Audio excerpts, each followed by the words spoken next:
എന്റെ ഭഗവാനെ, ഞങ്ങൾ സ്ത്രീകൾക്ക് എന്തുമാത്രം കഷ്ടപ്പാടാ. രാവിലെ എഴുന്നേക്കണം, മുറ്റമടിക്കണം, മക്കൾക്ക് ആഹാരം ഉണ്ടാക്കി കൊടുക്കണം, മക്കളെ സ്കൂളിൽ പറഞ്ഞു വിടണം. ഈ വീട്ടിലെ സർവത്ര ജോലിയും നമ്മൾ തന്നെ ചെയ്യണം. എന്തിന്? 6 മണി തൊട്ട് 10 മണി വരെയുള്ള എല്ലാ സീരിയലും ഞങ്ങൾ തന്നെ കുത്തിയിരുന്ന് കാണണം. അവസാനം കരഞ്ഞ് കണ്ണില് വെള്ളവും ഇല്ല, പൈപ്പിലും വെള്ളമില്ല. കഷ്ടം തന്നെ. പ്രിയതമേ, എടിയേ, പുതിയ കണ്ണാടി മേടിച്ചപ്പം നമ്മുടെ വീട്ടിലോട്ടുള്ള വഴിയും എനിക്ക് കാണാം, നമ്മുടെ വീടും കാണാം, നിന്നെ നല്ല വൃത്തിയായിട്ട് കാണാം. എന്റെ പൊന്ന് സുധാകരണ്ണ, ഇതാണാ നിങ്ങളെ വീട്? ദേ ആ കാണുന്നല്ലേ നിങ്ങളുടെ വീട്. അയ്യോ, കണ്ണാടി വെച്ചിട്ടും കാഴ്ചയില്ലേ? ആ കണ്ണാടി ഇങ്ങോട്ട് എടുത്തേ നോക്കട്ടെ. എന്റെ മകൻ ദുബായിൽ നിന്ന് കൊണ്ട് തന്ന കണ്ണാടിയാ. നല്ല കണ്ണാടി കേട്ടാ. പക്ഷെ ഇതിന്റെ ഗ്ലാസ് അറബി കൊടുത്തു വിടാൻ മറന്നിട്ടുണ്ട്. ഇതൊക്കെയല്ലേ എന്റെ വീട്ടിലോട്ടുള്ള വഴി ഇവിടെ. ഇതോ നേരെ പോണം. ആ, അത് വഴിയാ. ഇടത്തോട്ട്,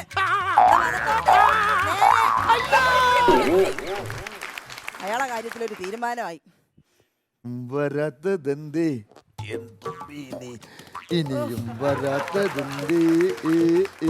ദേ മനുഷ്യ, നിങ്ങൾ ആ ബാത്റൂമിൽ ഒരു കഥക് വാങ്ങിച്ചിട്ടുണ്ടെങ്കിലേ അതിന്റെ അകത്തിരുന്ന് ഇങ്ങനെ പാടേണ്ട വല്ല കാര്യം ഉണ്ടായിരുന്ന? എടി, ഇതുപോലുള്ള 4 ചുവരുകൾക്കുള്ളിലാണ് ഇന്ന് പാടി വലുതായ പല കലാകാരന്മാരും ഗായകരും പാടിയിട്ടുള്ളതും വലുതായിട്ടുള്ളതും. ചിലപ്പോ നാളെ ഞാൻ വല്ലവനും ആയാലോ. ജോലിക്കും കൂലിക്കും പോകൂല, വലിയ ഗായകനാവും പോലും. ഓ, ഇങ്ങോട്ട് ഇറങ്ങി വന്നില്ലേ കൊണ്ടല്ല, അതിന്റെ ഞാൻ ചൂടുള്ളടുത്ത് ഒഴിച്ചു തരും. വേണ്ട.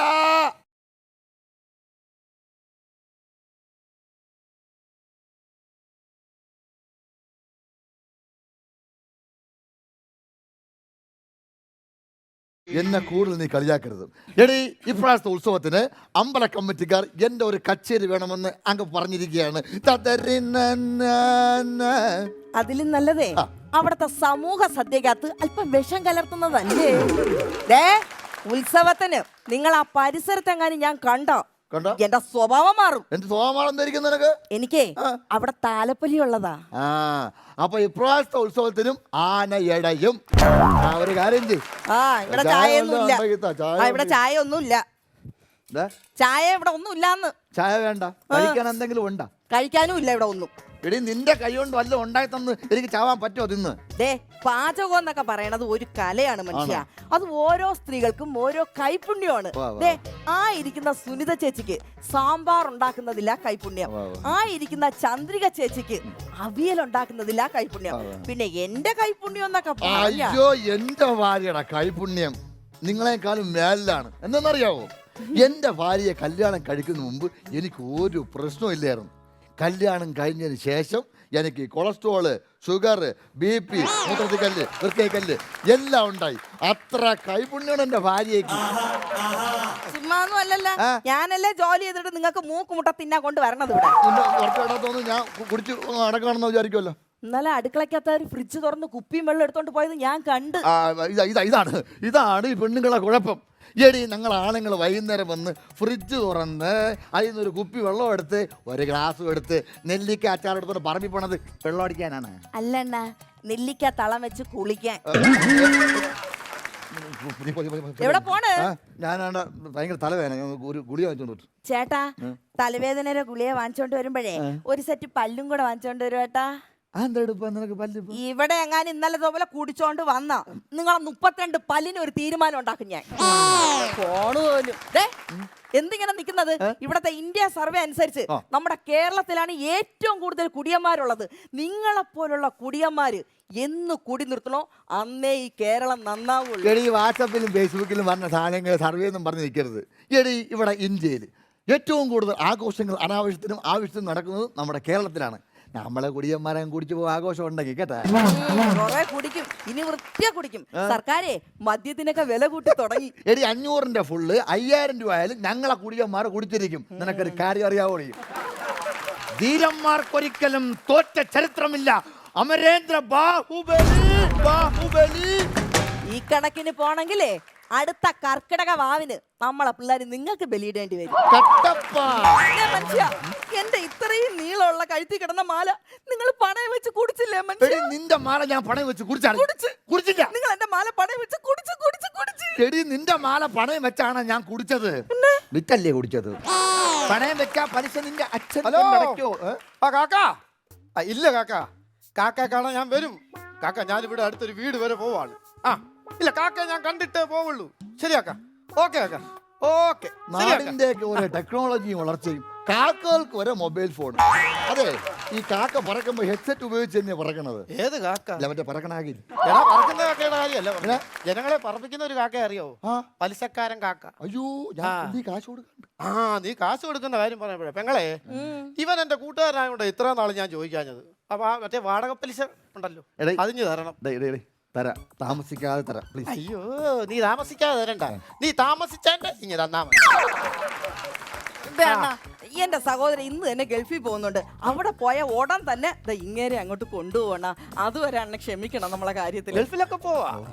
പിന്നെ എങ്ങനെ ഗൾഫിൽ പോവും? ഇങ്ങനെ എന്നും അടിയും പിടിയൊക്കെയാണ്. ഇന്നലെ ആരെയൊക്കെ ഇങ്ങനെ ഓട്ടിച്ചെണ്ണ. എടാ നിനക്കറിയത്തില്ലേ, എടാ ഈ കേസും പക്കാണോ ഒക്കെ ഉണ്ടെങ്കിൽ ഗൾഫിൽ പോകാൻ പറ്റത്തില്ല. എനിക്കറിയാലോ, ഞാൻ ഒരു പ്രശ്നം ഉണ്ടാക്കിയില്ല. അവിടെ തടയ്ക്ക് ഓളം. ഇന്നലെ മറ്റേ വീറയിന്റെ ഇപ്പുറത്ത് നിന്നപ്പോ കുറെ 4 ജന ഓങ്ങനെ ഓടി ഞാൻ ഓടി വന്ന്. ഞാൻ പിന്നെ ആള് കൂടിയാ പിന്നെ എങ്ങനെ അറിയാ ഞാൻ അവിടെ നിൽക്കുന്നത്? ഇപ്പൊ വലിയ ധീരനാണ്. നാളെ വലിയ അടി കൊണ്ട് ഓടി പരിക്കാത്ത വന്ന് കയറി. എടാ ആള് കൂടുതലുണ്ടെ ഞാൻ എങ്ങനെ അവിടെ നിൽക്കുന്നത്? എത്ര വലിയ ധീരന്മാരായാലും അടി വന്നാ ഓടും. പിന്നെ അവര് 2 പേരുണ്ടായിരുന്നു, ഞാനും അടിയനും ഒറ്റയ്ക്ക്. അവർ 2 പേരും ഉണ്ടായിരുന്നു, ഇവർ ഒറ്റയ്ക്കല്ലേ ഉള്ളൂ. അപ്പൊ പിന്നെ അങ്ങനെ സംഭവിക്കും, കുഴപ്പമില്ല. പിന്നെ പെങ്ങളെ, നമ്മുടെ നിങ്ങളുടെ ആ മക്കളെ ഹിന്ദി പഠിപ്പിക്കുന്ന ട്യൂഷൻ മാഷ് ഉണ്ടല്ലോ, അങ്ങനെ നമ്പർ എനിക്കൊന്ന് തരണം. എന്തിനാ? എനിക്ക് കുറച്ച് ഹിന്ദി പഠിക്കാനാ. എടേ നീ എന്തിന്റെ വയസ്സുകാലത്ത് ഹിന്ദി പഠിക്കണത്? നീ എന്താടാ ഒന്നും അറിയാതെ സംസാരിക്കുന്നത്? എടാ നിനക്കറിയത്തില്ലേ, 6 മാസം പ്രായമുള്ള കുഞ്ഞിനെ ഞാൻ ഡൽഹിയിൽ നല്ലേ ദത്തെടുത്തത്. എടാ 1 വയസ്സാകുമ്പോ അവൻ ഹിന്ദി പറഞ്ഞ് സംസാരിച്ചു തുടങ്ങും. എനിക്ക് അവനോട് എന്തെങ്കിലും ഒക്കെ ഒന്ന് സംസാരിച്ചു തുടങ്ങണ്ടേ? തുടങ്ങിയപ്പോ പിന്നെ അണ്ണ ഒരു ജോലിക്കും കൂലിക്കും ഒന്നും പോവില്ല. ഞാൻ വേണം കഷ്ടപ്പെട്ട് വല്ലതും ഇങ്ങോട്ട് കൊണ്ടുവരെ. നീ എന്താടാ ഇങ്ങനെ? എടാ ഭാര്യ 3 മക്കളും നിനക്കില്ലേ? ഉണ്ട്. എടാ ആണുങ്ങൾ ജോലിക്ക് പോകണം, അല്ല പെണ്ണുങ്ങളെ ജോലിക്ക് വിട്ടിട്ടല്ല ആണുങ്ങൾ വീട്ടിൽ ഇരുന്ന് കഴിക്കേണ്ടത്. എടാ ഇതാണ് നമ്മളെ ഈ സമൂഹത്തിന്റെ പ്രശ്നമാണ്. നീ പറഞ്ഞ സമൂഹത്തിന്റെ ഒരാളായിട്ട് സംസാരിക്കുകയാണ്. നമ്മൾ കല്യാണം കഴിച്ച് പെണ്ണുങ്ങളെ ജോലിക്ക് വിട്ടില്ലേ പറയും, ഓ അവന് പെണ്ണിനെ ഭയങ്കര സംശയം കേട്ടറേ. ജോലിക്ക് വിട്ടാ പറയും, അവന്റെ ഭാര്യയെ ജോലിക്ക് വിട്ടിട്ട് വീട്ടിൽ നിന്ന് തിന്നണമെന്ന്. ഒന്നും പറയണ്ട. നീ ജോലിക്ക് പോകാത്തതിന്റെ കാരണം എന്നാന്ന് പറഞ്ഞാൽ അത് ഇവിടെ പറയാം. അല്ല ഞാൻ ജോലിക്ക് പോകാത്ത കാര്യമൊന്നുമല്ല. ഞാൻ കഴിഞ്ഞ ആഴ്ച ജോലിക്ക് വേണ്ടി ഇവിടെ നിന്ന് ഇറങ്ങിയാണ്. ഞാൻ ഇവിടെ നിന്ന് കുളിച്ചൊരുങ്ങി മുറ്റത്തോട്ട് ഇറങ്ങിയപ്പം അപ്പുറത്തെ പൂച്ച വട്ടം ചാടി. വട്ടം ചാടിയ ദോഷമാണോ അല്ലയോ? പെങ്ങളെ, പൂച്ച വട്ടം ചാടിയ ദുശകുനമാണ്. നമ്മൾ ആരും പുറത്തു പോലും ഇറങ്ങാൻ പാടില്ല. പൂച്ച വട്ടം ചാടിയ ദോഷമാണ്. കാലമാടെ ഒരു കാലത്ത് നന്നാവൂല. അച്ഛനാണ് ഈ ദോഷമല്ല, ഇവളെ ശാപമാണ്. ഞാൻ ജോലിക്ക് പോകാൻ പറ്റാത്തത്. എടാ ശാപവും ദോഷവും ഒക്കെ അവിടെ കിടക്കട്ടെ. ഒരു ദിവസം പൂച്ച വട്ടം ചാടി ഞാൻ സമ്മതിച്ചു. അതിന്റെ പിറ്റേ ദിവസം നിനക്ക് ജോലിക്ക് ഞാൻ പിറ്റേ ദിവസം ജോലിക്ക് പോയി ഇറങ്ങി, അപ്പോഴും ആ പൂച്ച വട്ടം ചാടി. അതിന്റെ പിറ്റേ ദിവസവും ഞാൻ ഇറങ്ങി, അപ്പോഴും പൂച്ച വട്ടം ചാടി. ഞാൻ ഒരു കാര്യം ചോദിച്ചോട്ടെ. അപ്പോഴേ ഈ ഒരാഴ്ച പൂച്ച അങ്ങ് വട്ടം ചാടിയാറന്ന് നീ വരയ്ക്കാതിരിക്കുവായിരുന്നു. ഇതൊരു സൂപ്പർ ഐഡിയ എന്റെ കയ്യിലുണ്ട്. എന്താ? നീ രാവിലെ ജോലിക്ക് പോകാനായിട്ട് ഇറങ്ങുമ്പോഴേ വാതിക്ക ചെന്ന് നോക്കണം, പൂച്ച വരുന്നുണ്ടോ. പൂച്ച കണ്ടവണ്ട നീ പൂച്ചക്കങ്ങ് വട്ടം ചാടണം. പൂച്ച ഒരാഴ്ച വീട്ടിൽ ഇരിക്കട്ടെ, നിനക്ക് പണിക്ക് പോകാമല്ലോ. കാക്ക വിളിക്കുന്നു. വെലിക്കാക്കേ, കാക്കേ. ശരി വരൂ. എന്തുവാ? നീ ഗൾഫിലൊക്കെ പോകാൻ നിൽക്കുവല്ലേ? ഞാൻ പോയിട്ട് ടക്കനെ വരാം കാക്കയെ കണ്ടിട്ട്. അല്ല നീയേ ഞാൻ ഉള്ളപ്പോ ഇവിടെ ടക്കനെ വന്നാ മതിയേ. ഞാൻ ഗൾഫിൽ പോകണമെങ്കിൽ ടക്കനെ വരണ്ട. അയ്യോ എന്റെ സഹോദരൻ വന്ന്. സഹോദരൻ വന്ന്.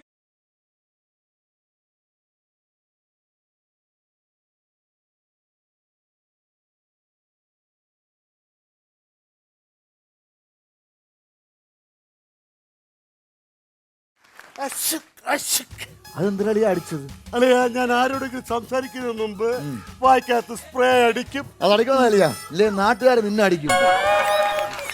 ഇത് എന്തോന്ന് വാടകളിയാ. പിന്നെ എങ്ങനെയാളിയാ ഫ്ലൈറ്റ് കയറ്റണത്? നീ എത്ര മണിക്ക് ഫ്ലൈറ്റ്? എത്ര മണിക്ക്? രാത്രി 8 മണിക്ക്. എങ്കിൽ പിന്നെ എന്തിനു തള്ളിക്കൊണ്ടോ അങ്ങ് പോയാ പോരായിരുന്നു? അയ്യോ ഫ്ലൈറ്റ് കയറുന്നതിന് മുമ്പ് എന്റെ പുന്നാര പെങ്ങളെ ഒന്ന് കാണണം. കൂട്ടത്തിൽ തോൽവി അറിയലേ. എടാ മോനെ, നീ അങ്ങ് പോയിട്ട് ഉടനെ തന്നെ ഇങ്ങനെ വിസ അയച്ചു കൊടുക്കണേടാ. എന്റെ പെങ്ങളെ എയർപോർട്ടിൽ ചെന്ന് ഇറങ്ങിയ ഉടൻ തന്നെ അളിയനുള്ള വിസ ഞാൻ ഫിക്സ് ചെയ്യില്ലേ. അളിയാ എനിക്ക് അവിടെ എന്തിനാ അളിയാ ജോലി? സിമ്പിൾ. എന്റെ അളിയനായിട്ട് പറയില്ല, ചെറിയ ജോലി, നിസ്സാരപ്പെട്ട ജോലി, കോൺക്രീറ്റിന്റെ പണി. അല്ല കോൺക്രീറ്റിന്റെ പണിയാകുമ്പോ അത് മേശിൽ പണിയില്ലേ? അതെ. സിമ്മന്റ് ഉണ്ട്.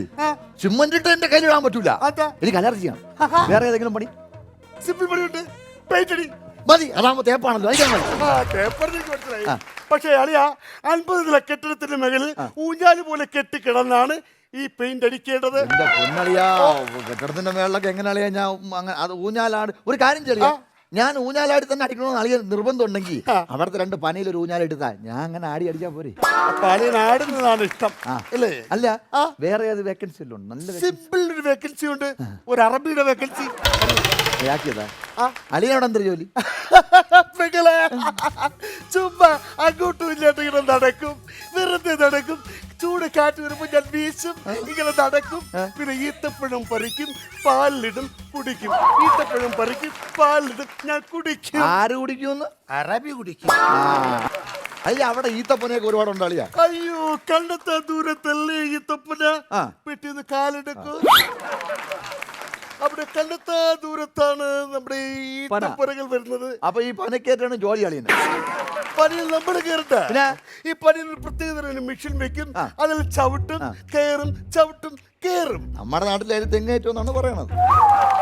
അളിയ അപ്പോഴേ എനിക്ക് ഈ ജോലി ഇങ്ങനെ ചെയ്യാതെ എന്തെങ്കിലുമൊക്കെ അഡ്ജസ്റ്റ് ചെയ്തോണ്ടിരിക്കാൻ പറ്റും. എന്റെ പൊന്നളിയ, കഷ്ടപ്പെടാതെ ഒരു മനുഷ്യനും ജീവിക്കാൻ പറ്റത്തില്ല.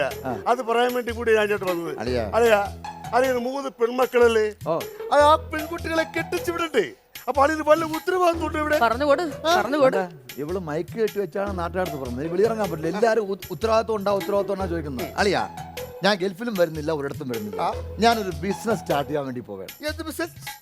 മുട്ട വാങ്ങാൻ വേണ്ടി പോകും. തെറ്റിപ്പോയി, ഞാൻ ശ്രദ്ധിച്ചു കേട്ടോ. അതായത് ബിസിനസ് എന്ന് പറഞ്ഞാൽ വളരെ നേക്ക് ബിസിനസ്സാണ്. ഞാനിപ്പം കടയിൽ പോയി 3 മുട്ട വാങ്ങിക്കും. ആ 3 മുട്ട ഞാൻ അടവെക്കും. അതിൽ ചിലപ്പോൾ 1 ചീഞ്ഞ് പോയിരിക്കാം, പക്ഷേ ബാക്കി 2 എണ്ണം വിരിയും, 2 കോഴി വരും. 2 കോഴി ഒരു മാസം എത്ര മുട്ടയിടും? 52 മുട്ടയിടും. അതെങ്ങനെ 2 കോഴി ഒരു മാസം 60 മുട്ടയിടില്ലേ? എടാ ഞായറാഴ്ച കോഴി മുട്ടയിടൂല, അന്ന് സൺഡേ ഹോളിഡേ. 52 മുട്ടയില് 52 മുട്ട ഇരിക്കട്ടെ, അതിൽ 2 മുട്ട ചിലപ്പോ അങ്ങ് ചീഞ്ഞു പോയിരിക്കും. പക്ഷേ വീണ്ടും 50 മുട്ടയുണ്ട്. ആ 50 മുട്ട വിരിയും, കോഴികൾ വരും.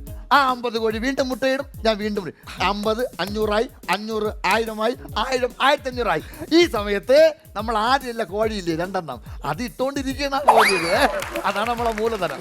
അപ്പൊ ഈ 1000 2000 കോഴിയാകുമ്പോ ഈ കോഴിയായിട്ട് പടല ഞാൻ അങ്ങ് വിൽക്കും. ഇതാണ് കുഴപ്പം.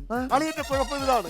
ഇത്രയും ബിസിനസ് ഡെവലപ്പ് ആയി വരുമ്പോൾ അളിയത്തിന് ആ കോഴി വിൽക്കുന്നത്. എടാ വിധി, എടാ ഞാൻ ബിസിനസിന്റെ വേറൊരു ടെക്നിക്കിലേക്കാണ് പോകുന്നത്. ഞാൻ ഈ കോഴികളെല്ലാം വിറ്റിട്ട് ഒരു 500 ആട് വാങ്ങി. അപ്പോഴും ആ 2 എണ്ണം ഇട്ടോണ്ടിരിക്കും.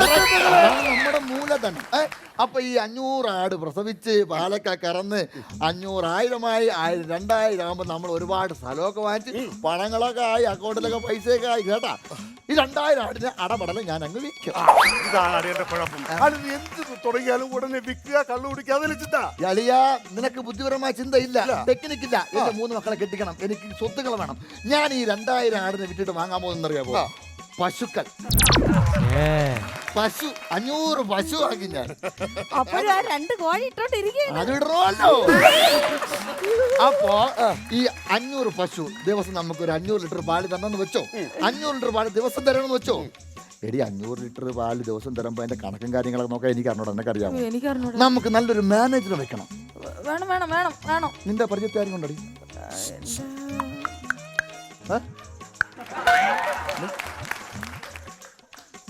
മാനേജർ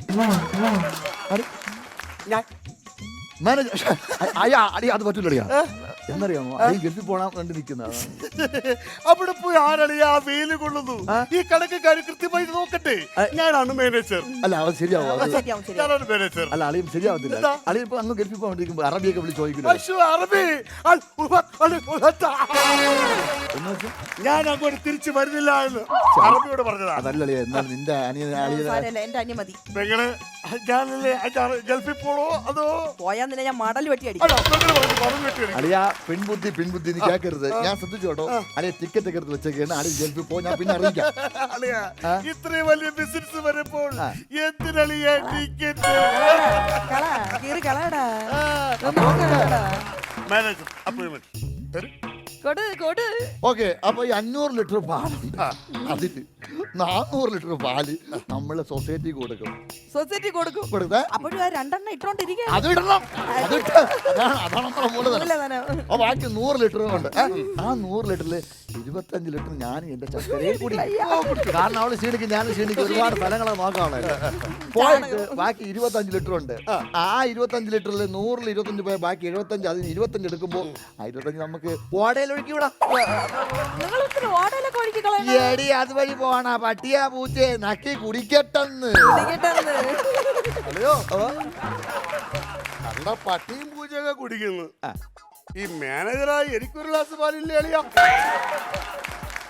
അളിയാ നിനക്ക് തെറ്റി, നിനക്ക് തെറ്റി. നിനക്ക് ഞാൻ ഒരു ദിവസം കുടിക്കാൻ 25 ലിറ്റർ തരും. അളിയ അത് കുടിച്ച് വെളുക്കണം. അളിയാ ഞാൻ കുടിക്കൂല, ഞാൻ അതിന് കുളിക്കും. അപ്പൊ ബാക്കി 50 ലിറ്റർ ഉണ്ട്. 50 ലിറ്റർ അല്ലേ, 30 ലിറ്റർ നമ്മളെ നാട്ടുകാരെ കുടിക്കട്ടെ, കുടിക്കട്ടെ. അടാളെ ഗിരികല്ലേ വെളുക്കട്ടെ. കുടിച്ച് 30 പൈസയൊന്നും വാങ്ങരുത് കേട്ടോ. ഞാൻ വാങ്ങിക്കൂല. കുടുംബശ്രീയിലെ ടീമൊക്കെ എല്ലാം കൊടുക്കണം. എല്ലാവരും കാണണം. ബാക്കി 20 ലിറ്റർ ഉണ്ട്. 20 ലിറ്ററിൽ നമ്മളെ 3 പെമ്മക്കൊക്കെ 15 ലിറ്റർ, 5 ലിറ്റർ വെച്ചിട്ട് 15 ലിറ്റർ. ബാക്കി 5 ലിറ്റർ ബാക്കി വരാണ്. ഈ 5 ലിറ്റർ നമ്മൾ ആർക്ക് കൊടുക്കും? അതിനിപ്പോ ആലോചിക്കാൻ തോന്നിരിക്കണ്. എന്റെ അച്ഛന് കൊടുക്കണം. നമ്മുടെ അച്ഛൻ കൊടുക്കണം.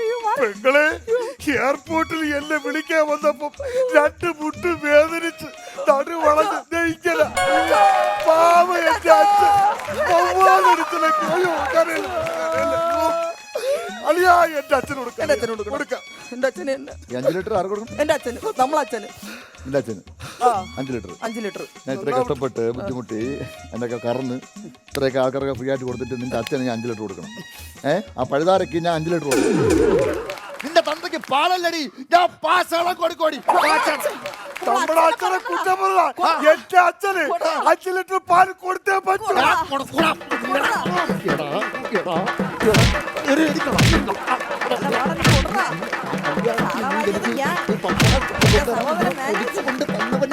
എന്റെ പെങ്ങളെ വിളിച്ചോണ്ട് പോയപ്പോ എന്റെ കൂട്ടർ വന്നപ്പോ ഒരു പൈറ്റ് എടുത്ത് കൊടുക്കാത്ത കെട്ടിയാണ്. തുപ്പ് ഞാൻ തുപ്പും.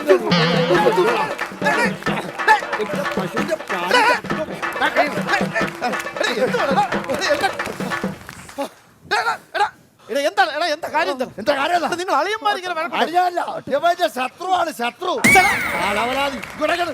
എന്റെ കഷ്ടപ്പെട്ട് ഞാൻ ഈ 500 പശുവിനെ കറന്നതിന് പാല് 5 ലിറ്റർ എവിടെ കൊടുക്കണോ? ഞങ്ങള് കഷ്ടപ്പെട്ട് എന്റെ മാനേജര് കണക്കെഴുത്ത്, ഞാൻ ചാണാൻ വാരി തൊഴുത്ത് കഴുകി. ഞങ്ങൾക്ക് 5 ലിറ്റർ പാല് എന്റെ പശു കഷ്ടപ്പെട്ട പാലത്തെ തണ്ട കൊടുക്കണോടാ. ഫുൾ പശു പാൽ അച്ഛൻ എവിടെ? പശു എടാ നമ്മളെ പശു മേടിക്കുമല്ലോ. പശു മേടിക്കും? ഓ എങ്ങനെ മേടിക്കുമെന്ന്? ഇവ ഇവിടെ നിന്ന് വന്ന ആട് വിറ്റല്ലേ ഞാൻ പശുവിനെ മേടിക്കണം. ഓ ആണ്? ഓ ഏതാണ്? എടാ മറ്റേ 50 മുട്ട വിരിഞ്ഞ് കോഴി വരുമ്പോ ആ കോഴി വിറ്റില്ല ഞാൻ ആട് വാങ്ങണം. ദിവനത്തിന് പിച്ചും പേപ്പർ. ഏത് കോഴിയുടെ കാര്യം പറയുന്നത്? എടാ ഞാൻ മറ്റേ ഇപ്പൊ വാങ്ങാൻ പോകില്ലേ മുട്ട, ആ മുട്ട വിരിയൂല്, വിരിഞ്ഞുണ്ടാക്കുന്ന കോഴിയില്ലേ, അത് വിറ്റ് ആട് വാങ്ങിച്ച് പശു വാങ്ങിച്ച് അതിൽ 500 ലിറ്റർ വന്ന്. അതാണ് 5 ലിറ്റർ ഒരു തന്തയ്ക്ക് കൊടുക്കണോ? ഞാൻ ഒരു തന്തയ്ക്ക് ഞാൻ 5 ലിറ്റർ കൊടുക്കണം. ഞാൻ കൊടുക്കണോ? അടിക്കാൻ പറ, ഞാൻ അത് കൊടുക്കണോ? നീ കൊടുക്കണ്ട, ഞാൻ തരാം. എന്നെ മനഃപൂർവ്വം ദ്രോഹിക്കാനാണോടാ നീ ബിസിനസ് തുടങ്ങിയത്? ഞാൻ നിന്റെ പശുക്കളില്ലേ, എന്റെ വീട്ടിൽ ഞാൻ നട്ട 150 വാഴത്തൈ അറിയുന്നത്, അതിനാരാണ് ഉത്തരം പറയുന്നത്? എടാ ബിനു, എടാ 1.5 സെന്റുള്ള വീട് നിനക്ക് 150 വാഴ? എടാ ഈ നിസ്സാര സമയം കൊണ്ടേ കോഴിയെ അവിടെ വെച്ച് ആടിനെ മേടിച്ച് പശുവിനെ മേടിക്കാമെങ്കിലേ 150 വാഴ വെക്കാൻ എനിക്ക് എന്നാ അധികം സമയം വല്ലതും വേണോ? പട്ടി കുറയ്ക്കുന്നതല്ല, വേണ്ട ഭഗവാൻ.